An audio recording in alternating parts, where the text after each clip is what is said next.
गरीब जेठानी के घर लाई अमीर देवरानी कूलर। क्या बात है यार, अब हमने 12वीं की क्लास पास कर ली, अब हमें कॉलेज में जाना होगा।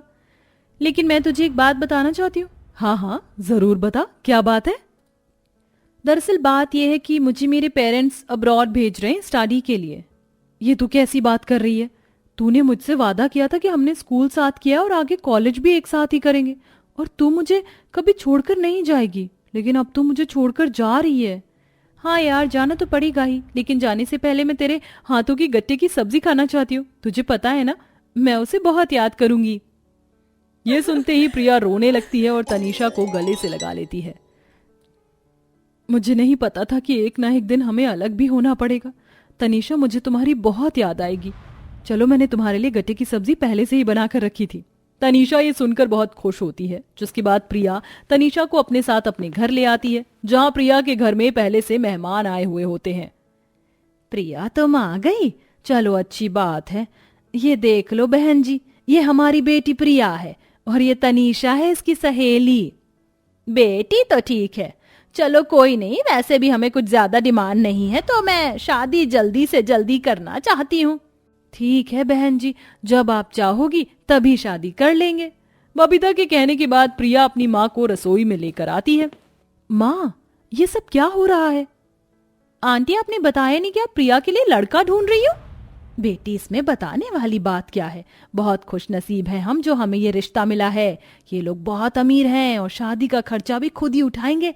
आजकल ऐसे लोग कहाँ मिलते हैं। जिस तरह आप बता रही हो, फिर तो इनकी सोच बहुत अच्छी है प्रिया।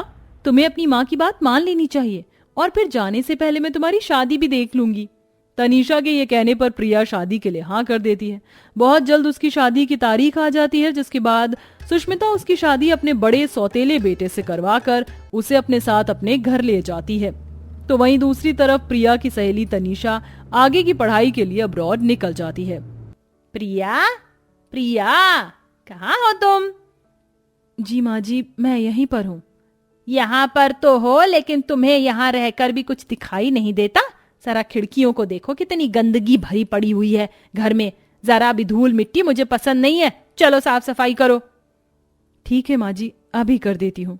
बेचारी प्रिया गर्मी में घर के सारे काम करने के बाद रसोई में खाना बनाने के लिए जाती है, जिसके बाद वो सभी के लिए खाना बनाकर टेबल पर लगा देती है। सब लोग आ गए हैं टेबल पर, लेकिन मेरा बेटा अभी तक नहीं आया। उसके आने से पहले कोई नहीं खाएगा। माँ, मुझे ऑफिस के लिए देरी हो रही है, मुझे तो नाश्ता करने दीजिए। थोड़ी देर से जॉब पर चले जाओगे तो कुछ नहीं हो जाएगा। तभी चिराग अपने रूम से आता है। गुड मॉर्निंग गाइस, कैसे हैं आप सब? आ जाओ शहजादे, तुम्हारा ही इंतजार था। तुम्हारे बिना तो इस घर में कोई नाश्ता भी नहीं कर सकता। लगता है पिताजी के ताने सुबह सुबह शुरू हो गए। अब ऐसा क्या कर दिया माँ आपने? मैंने क्या किया है? मैंने कुछ नहीं किया, तुम्हारा इंतजार ही तो कर रही थी मैं। चलो मेरे प्यारे बेटे, यहाँ पर आओ, अपनी माँ के पास बैठो। आजकल डाइटिंग के चक्कर में बहुत पतले हो गए हो, कुछ खा पी लो। सुष्मिता का चिराग के प्रति ये प्यार देखकर अमित को अपनी असली माँ याद आ जाती है। काश कि मेरी सौतेली माँ मुझे इतना ही प्यार करती जितना वो अपने बेटे को करती है। अमित अपना नाश्ता करने के बाद चुपचाप अपने ऑफिस के लिए निकल जाता है। सुष्मिता अपनी बड़ी बहू और अपने सौतेले बेटे को कुछ नहीं समझती थी। ऐसे ही कुछ साल बीत जाते हैं और अब सुष्मिता को प्रिया से दिन प्रतिदिन नफरत होने लगी थी। एक बार मेरी छोटी बहू इस घर के अंदर आ जाए तो मैं इसे इस घर से लात मार कर निकाल दूंगी।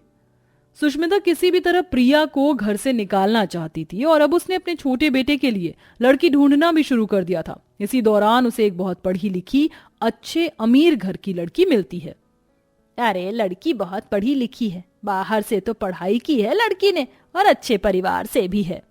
अरे भाई, तुमने अपने बेटे के लिए जो भी देखा है अच्छा ही देखा होगा। हम इसमें आनाकानी नहीं कर सकते। जिस दिन शादी होगी हमें बता देना। मैं तुम्हारे सौतेले बेटे और अपनी बहू के साथ शादी में शामिल होने आ जाऊंगा। मेरे बेटे की शादी में इस गरीब लड़की को लाने की जरूरत नहीं है। इस तरह सुष्मिता प्रिया को शादी में लाने के लिए भी मना कर देती है।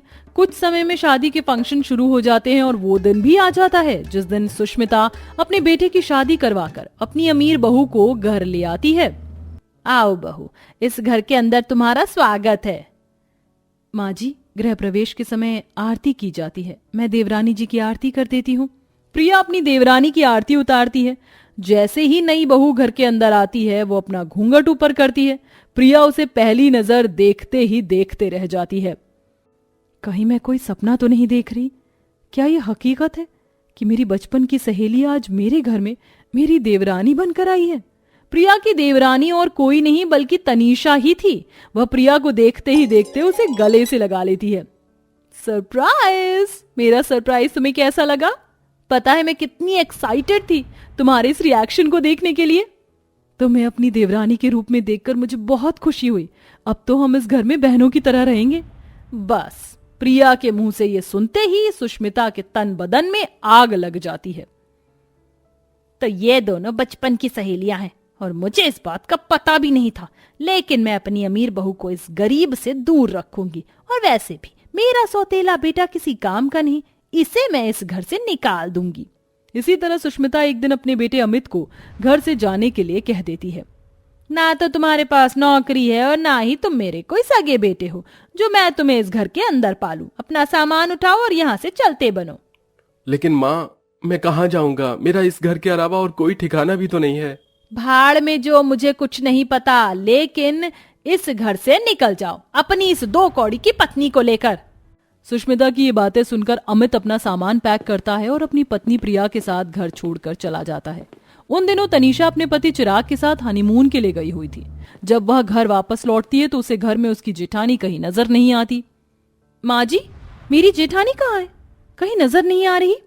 अब क्या बताऊं बहू, आजकल की लड़कियों को एक बात बर्दाश्त नहीं होती। तुम्हारी जेठानी मुंह बनाकर घर छोड़कर चली गई। ये सुनते ही तनीषा को बहुत अजीब सा लगता है, क्योंकि वह प्रिया को बचपन से जानती थी। प्रिया ऐसी बिल्कुल भी नहीं थी। अब उसे अपने ससुराल में अपनी जेठानी की बहुत कमी महसूस हो रही थी। तो वहीं दूसरी तरफ प्रिया एक टूटे फूटे मकान में रह रही थी, जहां उनके पास गर्मी से बचने के लिए एक सही सा पंखा भी नहीं था। इस गर्मी ने तो हमारी हालत ही बुरी कर दी है, और कब तक हमें ऐसे रहना पड़ेगा? मेरी सौतेली माँ ने तो मुझे घर से ही निकाल दिया। अब मैं क्या बताऊं, ऊपर से मुझे नौकरी भी नहीं मिल रही। गर्मी से प्रिया की तबीयत भी धीरे धीरे खराब होने लगती है।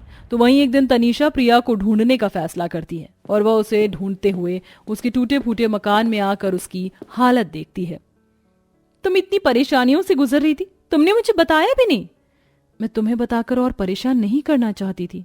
वैसे मुझे माफ करना, मेरी तबीयत ठीक नहीं है, इसलिए मैं तुम्हारे लिए कुछ बना नहीं पाऊंगी। तनीषा प्रिया की हालत देखकर सबसे पहले डॉक्टर को लेकर आती है और उसकी दवाई करवाती है, जिसके बाद वह अपने ही पैसों से अपनी सहेली जेठानी के लिए कूलर खरीद कर लेकर आती है। आज के बाद तुम्हें गर्मी में रहने की जरूरत नहीं है। ये देखो, ये बहुत अच्छा कूलर है, अब तुम्हें गर्मी नहीं लगेगी। कूलर ऑन करते ही जब प्रिया को ठंडी ठंडी हवा लगती है तो उसे बहुत अच्छा लगता है। इसी के चलते उसकी आंखों में आंसू आ जाते हैं। हर कोई अपना फर्ज भूल जाता है, लेकिन ना तो तुमने कोई वादा तोड़ा और ना ही तुम मुझसे अलग हुई। तुमने वादा किया था कि हर परेशानी में मेरा साथ दोगी, और आज तुम हर परेशानी में मेरे साथ खड़ी हो। चिंता क्यों करती हो? आगे भी मैं ऐसे ही खड़ी रहूंगी, देखना सब कुछ ठीक हो जाएगा। अब धीरे धीरे तनीषा को सुष्मिता से नफरत होने लगती है और वह उसे धीरे धीरे बात करना बंद कर देती है। वहीं दूसरी तरफ तनीषा प्रिया के पति अमित को अपनी कंपनी में जॉब दिलवा देती है। अब अमित अच्छी खासी जॉब करने लगता है और धीरे धीरे खुद का एक मकान भी खरीद लेता है, जिसमें प्रिया अपने कमरे में अपनी देवरानी का दिया हुआ कूलर लगाती है और अपने पति के साथ खुशी खुशी रहने लगती है।